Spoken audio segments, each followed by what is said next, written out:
Medløberen. Løser du opgaver ved at hænge dig selv til tørre hver gang nogen har spyttet på din tilværelse? Går livets jul i stå, fordi nogen synes, du ikke ligner alle os andre, og derfor ikke hører til i flokken? Sælger du ud af idealer, bare for vi skal synes? Du vil egne dig som trofæ på ærespladserne over den udbrændte pejs.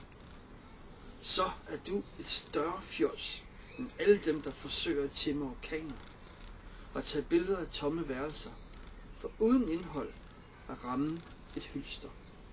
Og medløber er mennesker uden indhold.